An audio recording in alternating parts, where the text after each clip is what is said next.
Hi readers, welcome back to Storytime with Tristan. Join me today as we read Gibble the Goblin Has a Problem, written and illustrated by Cad E Wampus, read with permission from Cad E Wampus. Gibble the Goblin had a problem. He didn't know how to talk. He could squeak, he could squawk, he can even balk, but he didn't know how to talk. One day, while walking in the Valley of Ve, he saw a boy with a toy and he wanted to play. But this poor little goblin did not know what to say. So all that came out was, plickety plockety play! Poor little Gibble. Next, he walked along the river of Bass. He saw a stone bridge and wanted to pass. But this poor little goblin did not know how to ask. So all that came out was, plickety plockety plass! Naughty little Gibble. Later that night, in the mountains of Might, he saw some food and wanted a bite. But this poor little goblin did not know what was right. So all that came out was, plickety plockety plight! Hungry little Gibble. Our poor little goblin had a big problem. He couldn't get what he wanted, and he didn't know why. So he put his head in his hands and he started to cry. But then, who should whiz over flying by in the sky? Why, a fabulous young wizard whose name was just Gizzard, and he could tell something was wrong. He looked down below to the swamps of McMire, and he could see down below that poor little crier. With one little look, he knew right away. He knew what the problem was, and he knew what to say. Trouble talking to people? Well, from what I have heard, it's really quite simple. You need only one word. 'Tis a magical word with a magical power, and it will open the world just like a flower. People who hear it are much more agreeable, and then, my friend, things are much more foreseeable. To get what you want with the greatest of ease, you need only one word, and that word is please. It's easy to use. It's easy to say. You don't need much practice. You can start right away. In a sentence, you can put it at the front or the end, and you can use this word with strangers or friends. Can you help me, please? Please help me.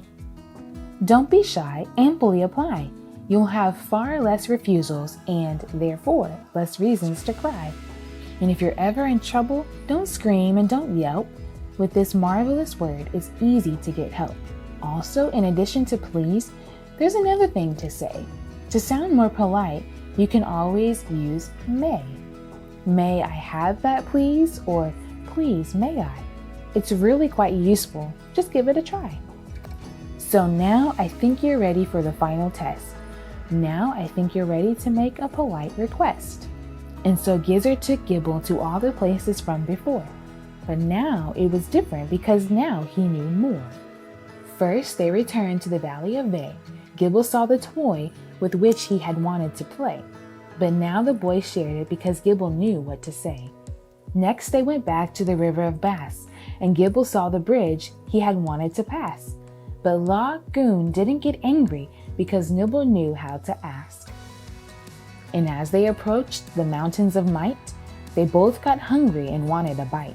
But now they got food because Gibble knew what was right.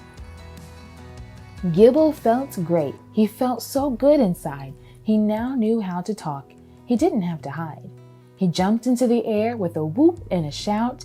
He took all those good feelings and let them shout out.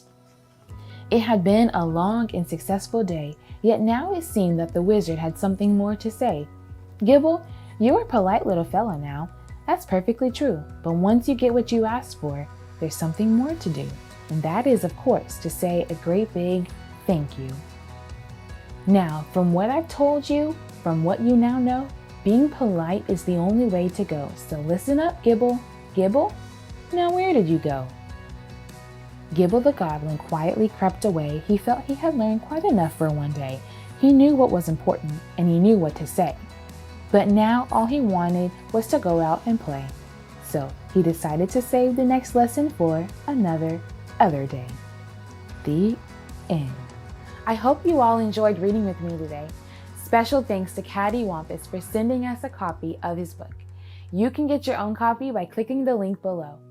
If you enjoyed this read aloud, please give this video a thumbs up and hit that subscribe button so that I can keep bringing you more read alouds. And make sure to check out the 2 books that my sister and I wrote, I Am Me and My Wonderful Curls. Our books are available on Amazon or by clicking the links below.